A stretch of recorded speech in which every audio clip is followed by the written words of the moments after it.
So, yeah, my name is Christine Marie, and I am the CEO and founder of Awasis Boutique. I am a proud mother of two busy, energetic boys. And I used to be a teacher actually by trade, which I don't know if a lot of people know that. But I started Awasis in 2018 to fill a gap. And here we are several years later. So in 2018, so you started it right before the pandemic. Correct. How was that? It ended up working out well for us because I quickly pivoted. I was like, okay, at the time I was actually still teaching part time and running Awasis. But then as the world shut down, it was like, okay, I'm going to dive into Awasis and pivot. And because I have a bit of a sewing background, home ec was one of my teaching areas. I got a team together and we started sewing face masks. So before all the manufacturers were pumping them out, we were getting contracts from organizations from the government of Canada, and we were just pumping out masks to get out to their nurses, etc. And so it worked out to be a really good thing for us. So I'm super grateful for that. That's really so. I guess okay.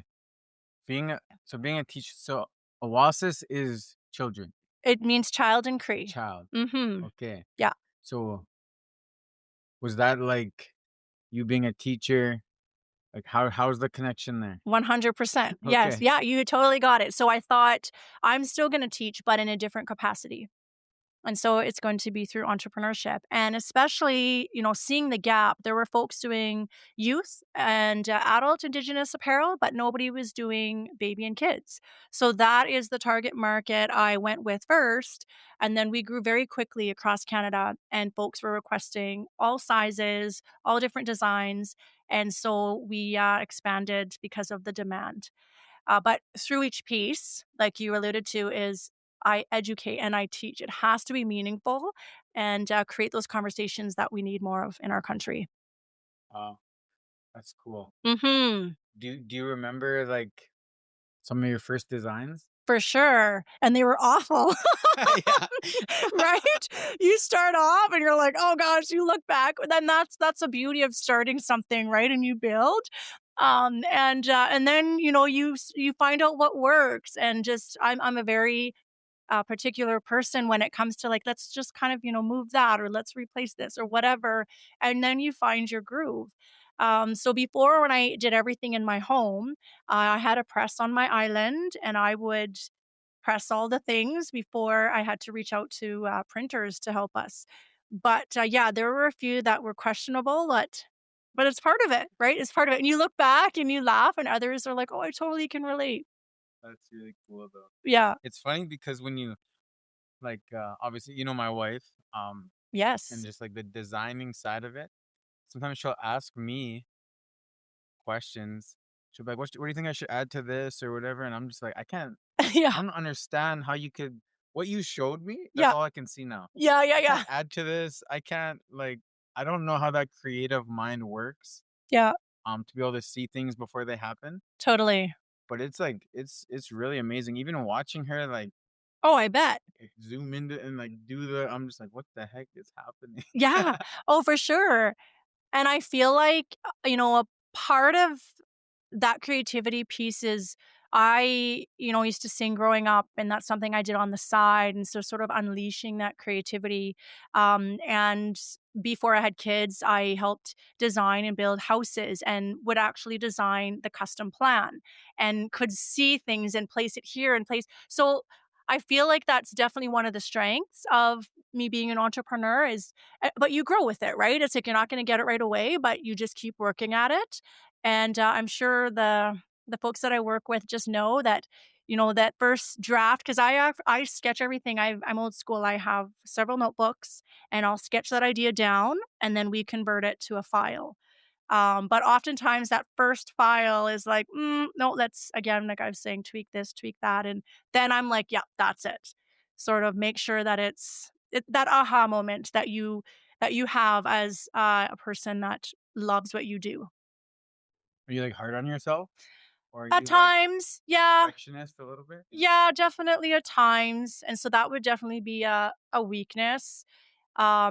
where it's like overthinking it, and the average person to be like, oh, I didn't even notice it, right? Like you're just like, oh, maybe we didn't need to do that, but so yeah, that's definitely part of it. Do you have people around you that you'll just like show or ask or like get them to check Absolutely. so that you're not it's not all on you? For sure. Yeah. Yeah, there are certain designs where it's like, "Man, yeah, you know what? I've been staring at this for too long," right? Or like nothing is coming to me. I need a fresh pair of eyes. And then yeah, just being willing to listen, pivot, make the changes you need to make. So Are you do all your designs or do you collaborate now or yeah, so we've collaborated on a few of them that are part of my collection. But the last bit, I would say a lot of them have been mainly through Oasis.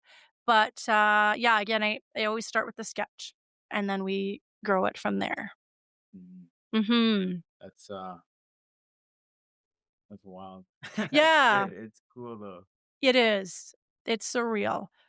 Like when we had done work for the Rough Riders a few years ago, Um, that one for me sort of came quickly because and sometimes it happens that way where it was like, okay, I knew that the design would be on the screens throughout the day or the game, and then it would be on the shirts that they give out. They always do like 5,000, first fans get this free shirt. Mm, And I knew right away I wanted it to be beaded flowers. That's sort of one of our main themes throughout my clothes. And so that one came together. It was like, "Okay, yep, bam, bam, bam, this works." And, that doesn't always happen, but for that one, it did. It was like that vision, it was there, brought it to life, and, yeah. that's nice, Mhm, eh? yes, When it 100%. works out. Yes. So what is your background? So, in terms of, like, cultural? Yeah, Okay. culturally. Where are you from? Where's your family from? Yeah. What does that look like? Yeah, so my mom is Métis, and, she comes from the Pilon descendants, so a lot of them are from Batoche, St. Louis, Duck Lake area, and the sad thing, though, is which I've now learned a lot of families can relate to is we didn't grow up being proud, as Métis. It was something you kept quiet and you hid, and so, it wasn't until I was 19 when I went to university where I actually was like, "Wait a second. No, there is so much to be proud of here. There's so much rich history," and that's sort of when the journey started for me. But the other part of me is my dad is Filipino, so I have that Asian side. However, I didn't grow up with him, so I don't know any of that side. I don't know any of those relatives. So yeah, that's a chapter that, maybe I'll dive into one day, but that was sort of how I was raised. Mm. Mhm. I thought maybe the Filipino side, that's where the singing came from. Oh, yeah, probably. Probably because honest to goodness, like, I swear all my Filipino friends in my group know how to sing well, Yes, and they always do karaoke, and it's always. like right? Yeah, Yeah. A yeah. lot of my boxers are Filipino, Oh, yeah. so we become really good friends, and I always go over and they're always doing karaoke. It's Yes. just like karaoke is happening. It is happening. Yes. Yeah, That's that's cool. awesome. That's cool. Yeah. Um, so you're at Patosh every year. Yes. Yeah. How was it this year for you? It was incredible. It was incredible. You know, I went a few times with my grandma. She was the one that would try to teach me, even if it was kinda quietly, not maybe outwardly, to everybody else, but she would take me along in the car with her sister. So I have vivid memories of going as a little girl, but, it seems now as an adult, it's really grown. Yeah. There's just so much more to do for the whole family, for allies that come. So, yeah, it was a really good time, and thank goodness it was not, like, 35 degrees every day this year. That Last made a year, hu honestly, I went for like 2 hours. I remember seeing you I guys. was like soaked. I'm like, this is It we had was to like cover crazy. up Royce, our son, because like man, And it was every day, right? It wasn't just, like, the one day. So we were just like, this weather was beautiful, and the people came out, and yeah, just a really special way to remember our Batoche roots and just I mean, our Métis roots as well, so Have you ever give jigging a shot? no, I mean, I've, like there's a video, thankfully, that hasn't been shown publicly, but, like, I've, like, attempted. I got invited to go to this Métis cultural festival a couple years ago, and they were like, "Come out with the kids and dance." I'm like, "Okay," but I was like, "I don't know what I'm doing," like so my kids have asked me, though, my 2 boys, they're like, "Mom, can we try it sometime?" And that is on my list to enroll in a course or a class together to learn it. My grandma was an amazing jigger, and that's one regret I have because she passed last year on my birthday. Um, she used to win the jigging competitions at Batoche and at the Johnny Arcand Festival. Yeah, So that's on the bucket it's list. on the bucket list. Yeah, So what do you because I'm in like a similar situation, I guess. I didn't know anything about my family until after high school as well. Until actually I moved to Saskatoon because all my family is here. yeah. Is when I started to like dive into it and um so with Oasis Boutique, how do you like keep your culture and your beliefs and your values all together in your company? I think a big part of it was the foundation I built. So when I first created sort of like pillars, on like Canva or, whatever program was around back then. I feel like it was so long ago. But just like the pillars of my business are this, this, and this. And just having that foundation and that understanding, I feel like has made it very, genuine for people to connect with and to listen to.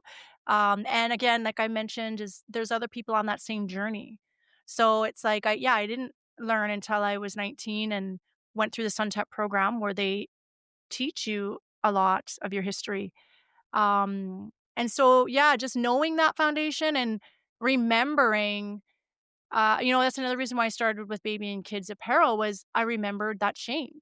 And I remember wanting to hide and not admit like my one friend we'd be in circles and there'd be jokes and stereotypes of indigenous people and she'd be like, "Why are you laughing? You're Métis." And I'm like, "No, I'm not." Like that shame.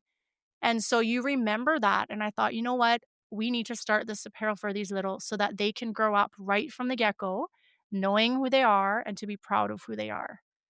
So yeah, I think that's it. It's just the foundation of who Oasis is. We- Do you when you built this and created it, was it just you? Yeah. You never had partners, no. No, I thought I'll take a couple grand and I'll see if I can turn this into something.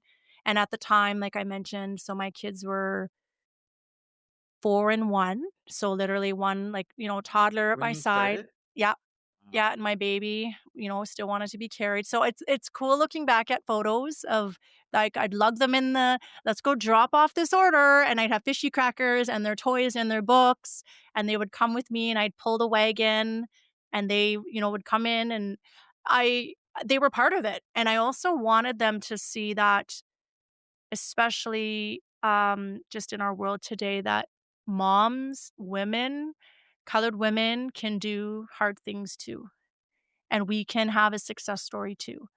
And so I hope that, as they get older, those are going to be those takeaways that really stick in their mind, but they're still kids, right? They don't really talk deep right now. Um, but yeah, they're very much part of it. And they were my models at the beginning, which they loved. And then after it was just like, oh, just like, can we retire? Because yeah. they would wear all the things, right? So then I eventually got other models to be part of it. So what do you think made you that's a tough time like having a 1-year-old, Hmm. that's a tough time to start a company. Yes. They're like so why do you think you were able to just keep going when I think most people wouldn't I even start. Yeah, well, and I think what a lot of people don't realize is I was in survival mode. So I was actually starting over in my life. So I was starting over as a single mom and I had to refigure out life.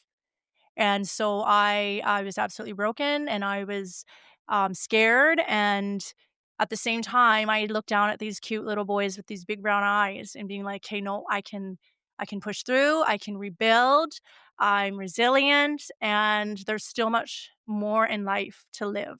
So that's where a lot of that empowerment and that inspiration came from, is just it's and I just say, it's chapters in our life. And it was just a new chapter to be, starting again, so scared of the unknown is never comfortable for anybody, but especially a single mom with young kids. And that was the fuel that kept me going and building this business.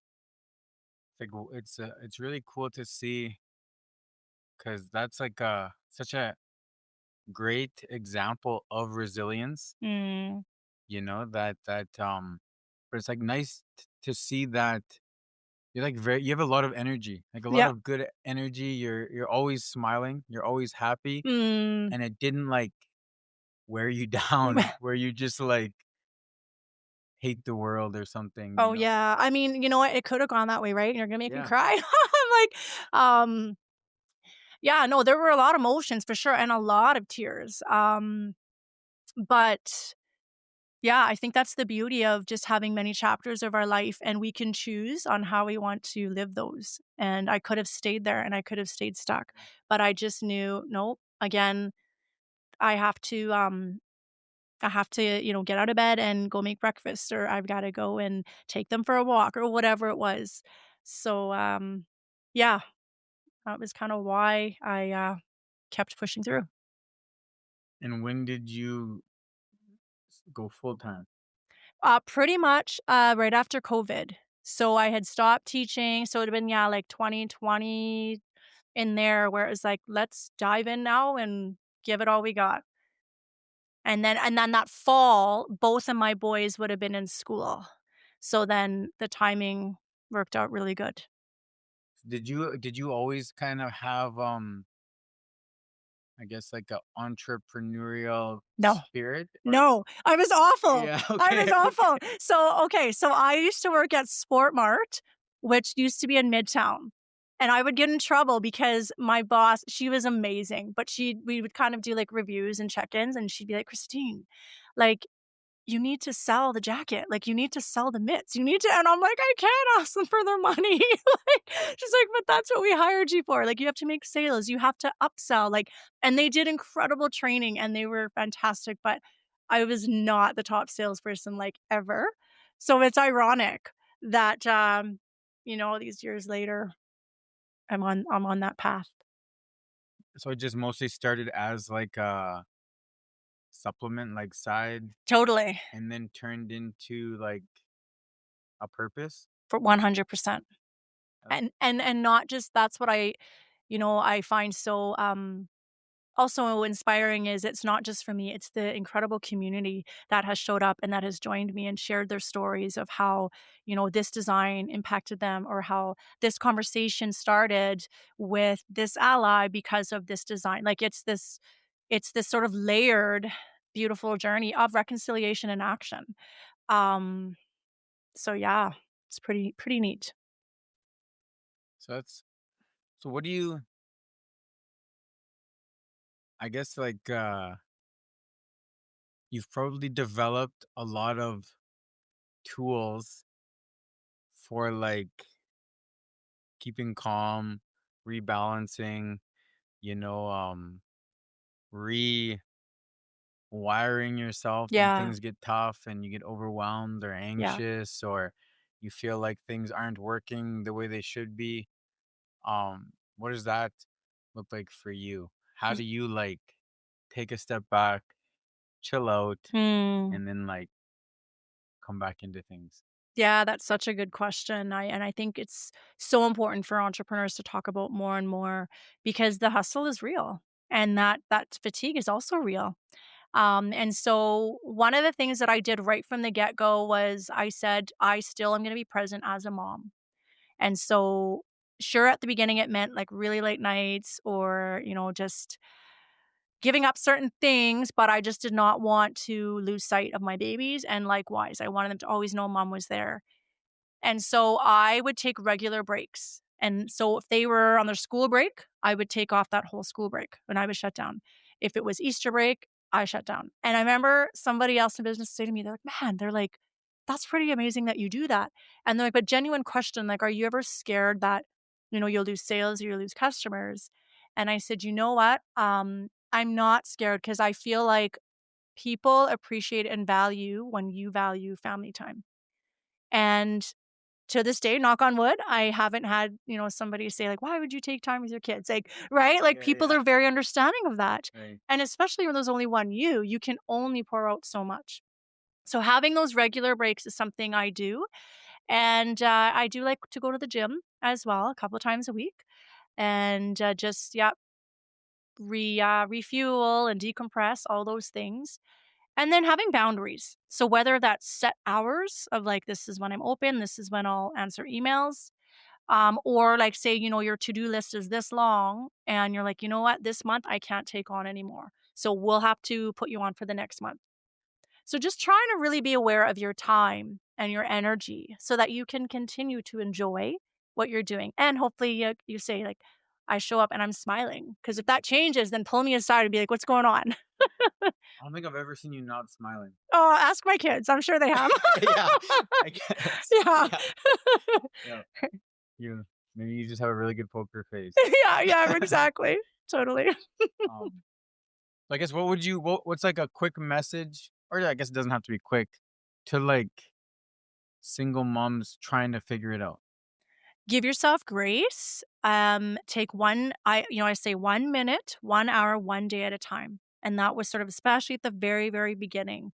That's what I had to keep telling myself. Because if you're like, "Oh, I'm just gonna take like a month or I'm gonna," no, no, no. Literally break it right down. 1 minute, 1 hour, 1 week. Just take those steps first. And know that you can't do everything. And that's where I learned that I had to start delegating and expanding my team. Find out, okay, what strengths do you have? And then what are those weaknesses? Now, who can you bring on board to be part of your team to help balance everything? Because you can't do it all. So yeah, being very, very honest with yourself to find those things. And then what else is and then have fun. Have fun. It's, yes, working hard and reaching those goals is important, but make sure to take time for yourself. Go out and socialize with friends, take a mini road trip, sit on the deck and read a book in the sun, like things like that. And those quiet moments too, like, taking a road trip even on my own or reading that book, those quiet moments in a very loud world, I think is also so important. Mm. Mhm. It's like a very good you I could tell that you would be a good like a good leader, Hmm. because I think it takes a lot to admit your weaknesses, Mhm. especially out loud Yeah, to other people, but it's also very hard to be aware of them. for Like sure. self-awareness is hard. Yeah. I'm not that great at it. Well, we're human, right? Like Yeah. it yeah.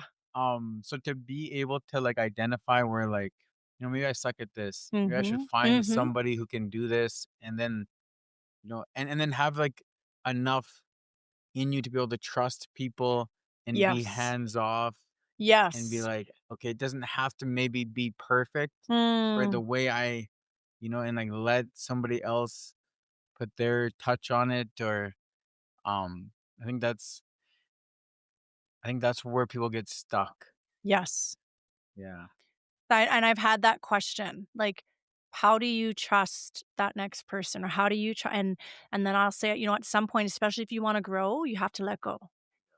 So yeah, that's kind of the truth, and yeah, there'll be signs of like, okay, if the things are really bursting at the seams, it's like, okay, what's that next move?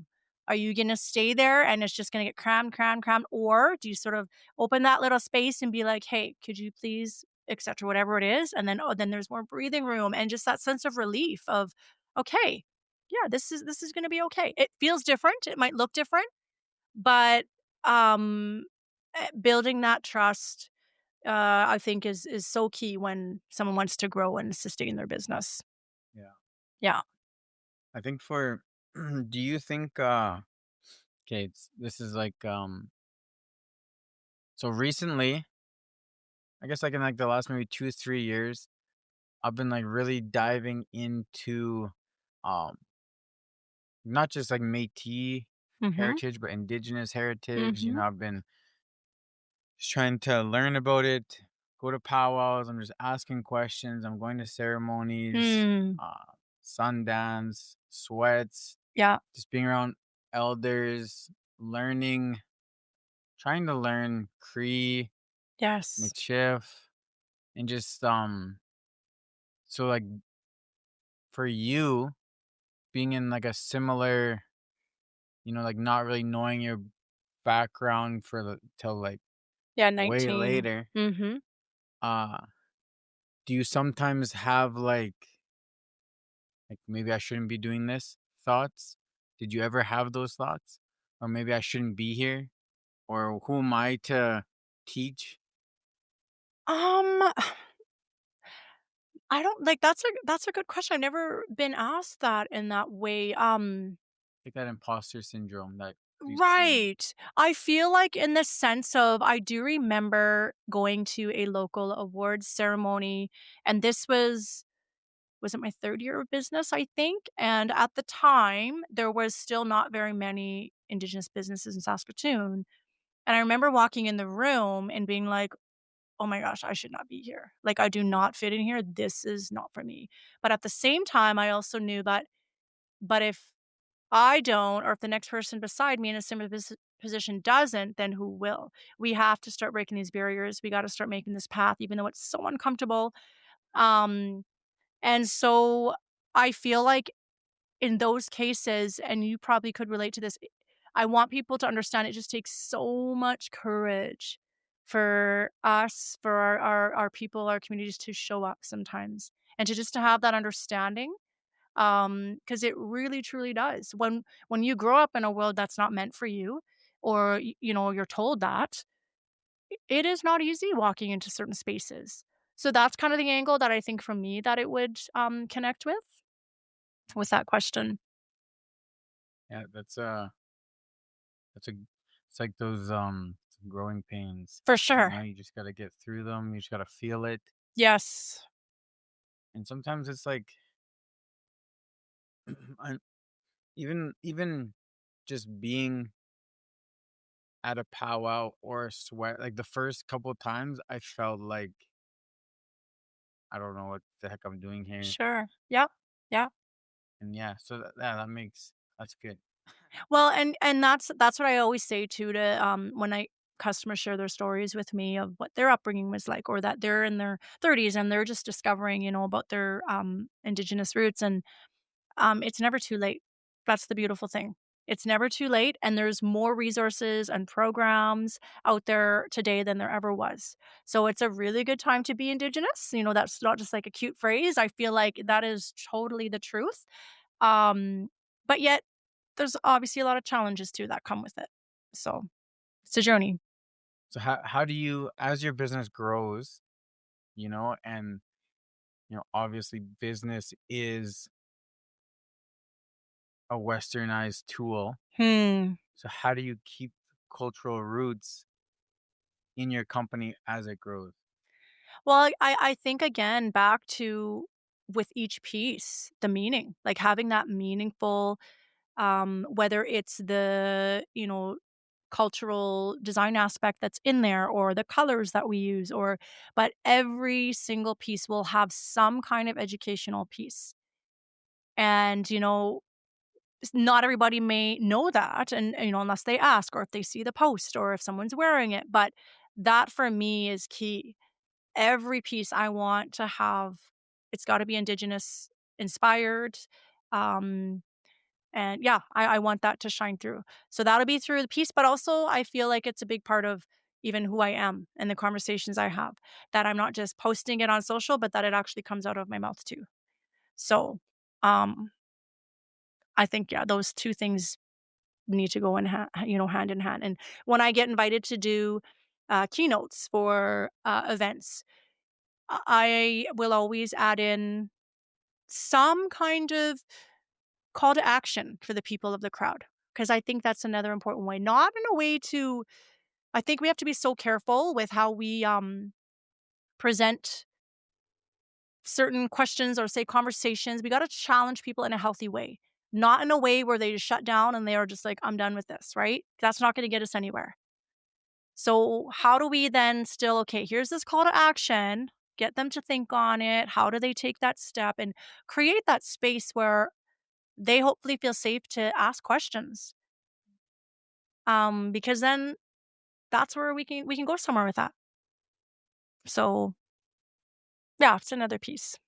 I think another thing I've noticed about you, and I don't know if people know, but like they should know, is the amount of community work you do Mm, and the amount of people you help, and you put like a very big effort on yes, helping people, because I think that is a very um that's a very big like indigenous quality, is community, and 100%. making sure everybody is doing good. And I Yes. think you do that a lot. I again, back to sort of my pillars, that was a huge piece, is that giving back component. And again, when I've been asked, why is that so special to you? Why is that so, why is that a priority to you? And there's a few reasons. Whereas, we see the statistics of where the poverty rate is, and some of our folks out there without homes, without food, without clothes. And so I always say, we can't do everything, but we can all do something. So what's that something going to be for you and for you and for you? So just always being aware of what is going on in the community, the needs in the community, and then how can you best fulfill one or two or however many needs you're able to fulfill. And the other pieces, I remember as a kid getting food hampers a few times and hand-me-down clothes, and you don't forget kindness. You never forget kindness. And so, that's why it's imperative that we show that through Awasis. Mhm. Do you do you go out to different reserve communities? I have not as much. Before, I used to go and actually do presentations to youth, Oh, and, but that was also before kids, yeah, yeah, and yeah. I would, yeah, so I have not. I feel like as we continue to grow and expand and I'm not at my store every day, I wanna be able to do more travel. And yeah, With definitely. that, what does 5 years look like for you? What does 10 years look like for you if things went perfectly? Oh, man, remember I said 1 minute, 1 hour, 1 week? I'm like, forget it, I was talking about 5 years. Um No, I think just keep doing the very important work we're doing. Keep growing, keep expanding, keep building those partnerships. And we'll kind of see what happens with Dragon's Den here, hopefully in sooner than later. But that's it, our mission is the same. Our values are the same. So to keep doing that, and I feel like, so a few years ago we were approached by the Canadian government, from reps to do trades. So like overseas and across the world, and they're like, could we get some of your stuff and start doing that? And I said, you know what? Eventually, yes. But I feel like in Canada alone, we still have a lot of work to do and a lot of education to get out there. So until we do a little bit more work there, that's when I'll start moving elsewhere. Right. Hmm. So are you wanting to open more locations? That's a good question. I feel like Oh. when I think about your values and culture, you and like from knowing you, not that I know you that Mhm. well, but Yeah, like yeah, for sure. I feel like it would be important for you if you did open more stores, that that culture and value system was there. For sure. Which would be the hardest part? For sure. Like Yeah. how do you teach somebody in another city that side of it? Oh, for sure. Well, and I feel like a big part of that would have to be, say it was the manager of that store, I want them to be Indigenous. And that would be huge. Right. That would be a big key, right? And so that it's part of them too. And, they would have their stories or their experiences or, what have you. So that would be one way. And then I feel like also just like other simplistic ways is just even in our like work handbook. of, like, all the things we have down of just, like, our values, our mission, and, you know, things like that. Have you ever done like indigenous Filipino design? No, but that has been on my mind, like, I'm like, "Gosh," like and we have so many incredible Filipino people here right in Saskatoon that, like, it would yeah. Yeah, yeah, yeah. So that could be, one of the collections, down the road that One of my friends, he's Filipino. yeah. He makes custom rugs, Oh, and yes. he made these medicine wheels. Yes, I've actually, I think, seen their, I think I've seen their work, which is really, really cool. It is. Yeah. I'm trying to get him to touch base with like some of the drum groups. They Oh, always have yeah. their designs on their Yes. drum sitting on it. Yes. Yeah. You know, it's talking to him about like we should talk like Create a some connect you kind of a guys. yeah, Yeah, create a partnership for sure. Yeah. that's so. I guess you brought it up, so we'll just talk about it whatever you can. Dragon's Den, right? Mhm. What was like your lead up to that? Like, what's your mind like? Hmm.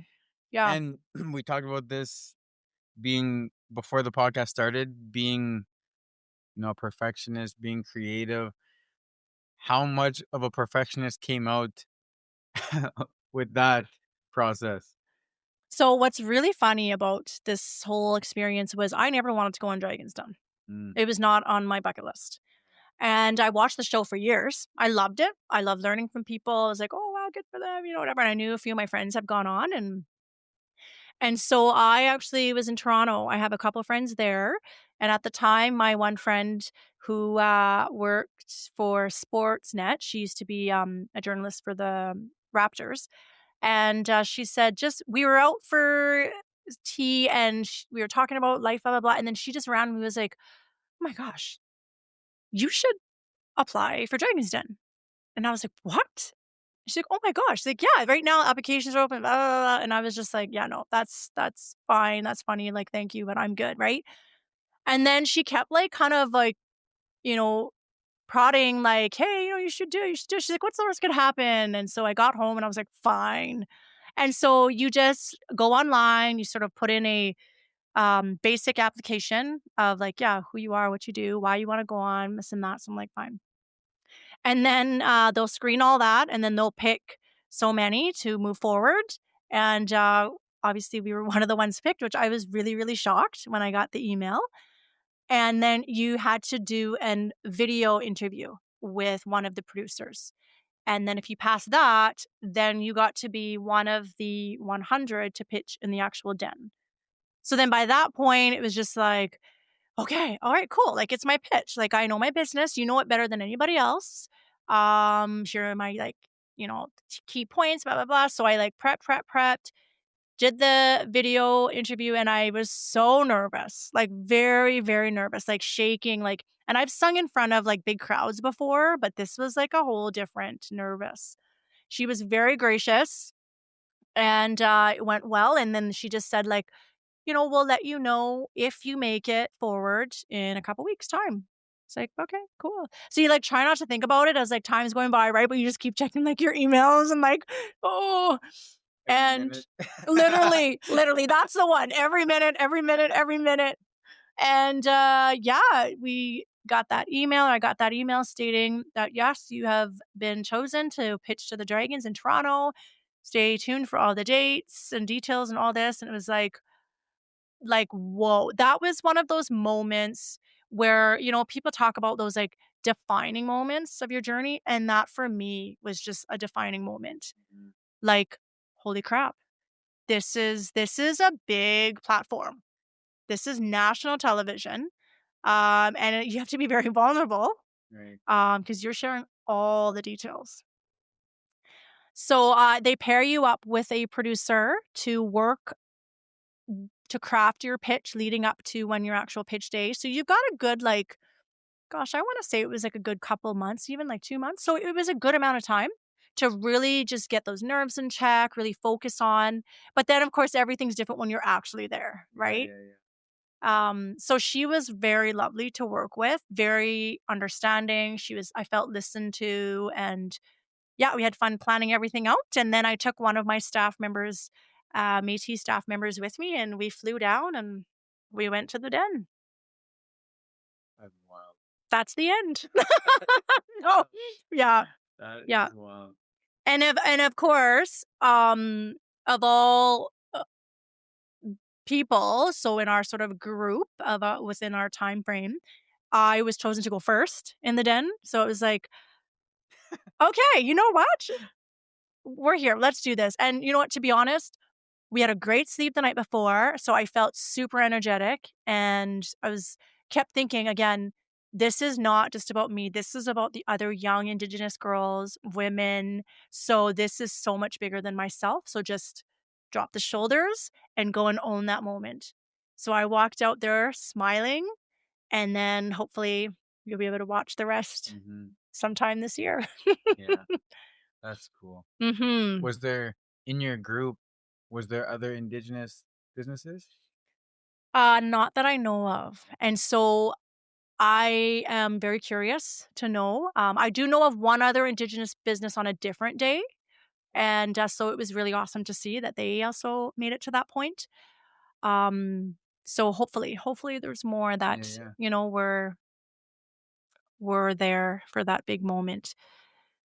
So, So speaking of doing it, like keeping, like indigenous business owners in your mind, yes. I feel like, when you get, for myself, I've kind of, well, for one, I'm a parent now. I Mhm. own a business. I coach. Yeah. I'm in a lot of, I guess, leadership Yeah, positions. for sure. Um, so for you, when it comes to like that responsibility, uh, especially I guess now with like social media, everyone can see everything you're doing. Yeah. Your responsibilities kind of go up and your rights kind of go down, because people are Yes. watching, because you are impacting a ton of people. And you don't get the rights you once had when nobody knew who you were. True. Um, and for you, how do you balance that? You know, there's definitely mixed emotions in that because it is, again, very empowering to see that, like I said, the community that has been built and the people that have been impacted. But then, yeah, there are times, like I remember a few years ago, I took my kids out to Vancouver for our family getaway that we do in the summer. And we were in the airport, and this precious mom had like her baby, and we were about to like line up for our plane, and she was like, "Oh my gosh," she's like, "Hey," she's like, "I have to stop you. I know you're from Oasis. I have your shirts, blah, blah, blah." And I was like, "Oh my gosh, this is wild." Like, just, like, out and about, and that's happened now other times, and so then you, like, think you're like, "Oh my gosh, was I, like, screaming at my kids?" Or, like, you know what I mean? Like, it goes through your head. You're like, "Oh my gosh, how long were they staring at me?" And, like, so there's definitely both sides, like I say, of feelings of that pressure, but yeah, so and then there are just days where you are peopled out, and, you just kinda wanna tuck away in the grocery store or kinda get your things and, like, get out, and I think it's good to talk about that because, again, we're human, and we have our days, we have our moments, and you can't always be on. Right. And I feel like that's another thing I emphasize when I do keynotes is when you're on social media, your store, your page, it operates 24/7, but you don't. And so to just remind yourself and to remind folks of that, like, hey, I've got to protect my time. I have to protect my peace. So we're closed. I'm out with my family or I'm out with my friends or whatever. Just yeah. So there is, like I say, a lot of emotions, thoughts, layers with that comes with that for sure. And you do keynotes quite a Yeah, bit I still? have. Yep, yep.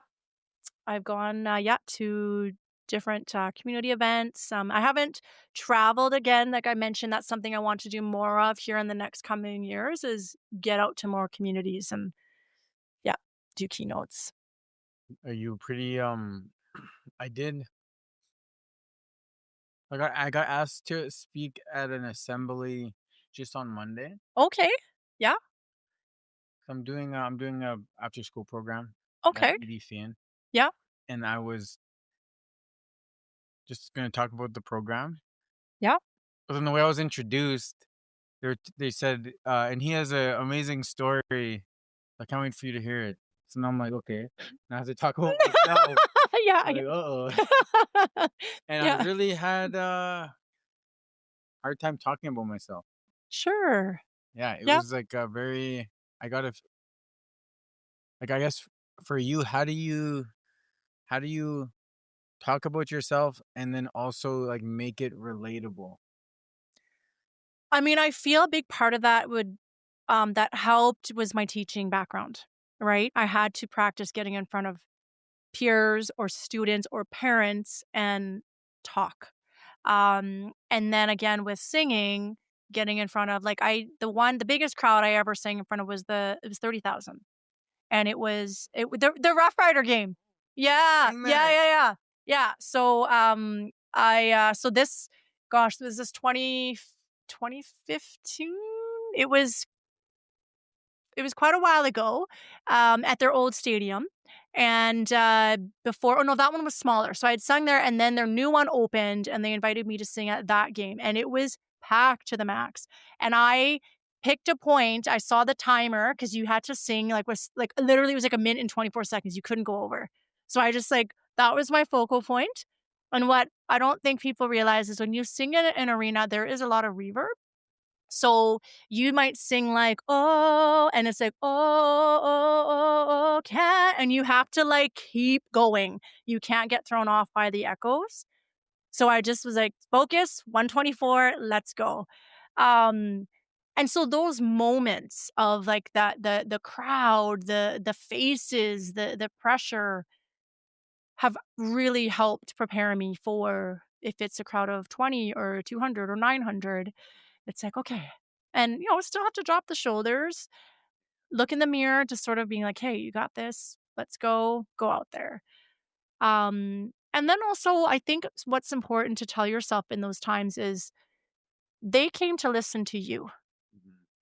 Here, they believe you have some value to add. So then how do you again, what are those calls to action that you can tie in with? So maybe it's like, how to be a strong leader, and here are my, tips that I have. Or maybe it's like how to be involved in the community, and these are my tips I have. And it's calls to action that relate to everybody. So that's kind of how, I think about it. And then I'll ask questions. So, for example, there was a work it was an insurance work group that invited me out, and I asked like, "Okay, so tell me, the age group. Tell me, what are some other hobbies?" If you kinda get to know a little bit about that audience, then you sort of can, segue those things in, and it's like, "Oh, man, he got me. He got me, right here." So, Right. yeah, those are Uh, some tips. And I can tell just by a little bit that you're an amazing singer. Oh gosh. Oh, That yeah. was Oh, I that know. was good. I'm like, That was "Yeah, good. yeah, well, it's been so fun. It's been Yeah. so fun to yeah." Um, and then I guess being a new, I guess not new, but we have a 2-year-old, being a parent in the business world, what are like the things you hope your kids take away from all this? You know? Mhm. Well, again, I really do hope that in life, if life throws them a curveball, that, they just get back up and they keep going, and they can rebuild. If something doesn't turn out how you thought it would, again, there's another chapter. So I hope that that resilience is, within them. Not that you ever want something like that, or something bad or something, to happen to any of your kids but life happens. Yeah. And so that I hope that, yeah, they see that, get back up if you fall. Again, that women, indigenous women, they can be CEOs, they can be founders, and then to obviously have fun of whatever that journey is that they choose to do, make carve out that time to have fun, um, and then just your values. Like, what are those values that are instilled in them? Like, I hope too that they have those, that their identity, they know who they are. They're not ashamed, that it's gonna be a different experience than it was for me. That already, like I said, I was 19 when it was, like, more openly like, "Oh my gosh, yeah, I am Métis. My family's from blah, blah, blah," you know? Whereas right from they were little, right? It's like, "Here, like, this means Awasis. This is a Cree word," and I would teach them, like, the animals in Cree. Um, so yeah, Do you are they like at the shop quite a bit?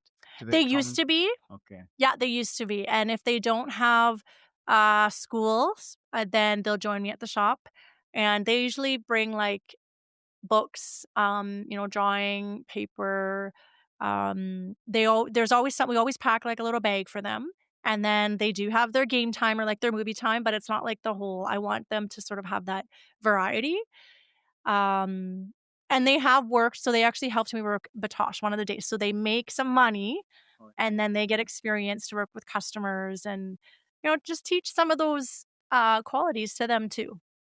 do they have they like voice like interest in business? No, not really, they wanna be NBA players. Oh, Yeah, that is okay. they're like, "That's what I wanna do." I'm like, "Okay, well, I'll do my best You, to support you to get you there." you have boys? 2 boys. Two boys. Yeah, yeah, 9 and 12. Okay. Yeah. That's. Do you play basketball? I used to, and I was honestly like in grade 7 and 8, there's 3 of us, and we had it down. And then high school hit and we friggin' lost it. Like, oh my word. And but I still thank God there was like no videos, but like we actually played very, very well together. We were very fast and yeah, and then I when high school hit, I was like, "I'm not running, I hate stretching," like, it was just, like, all the things.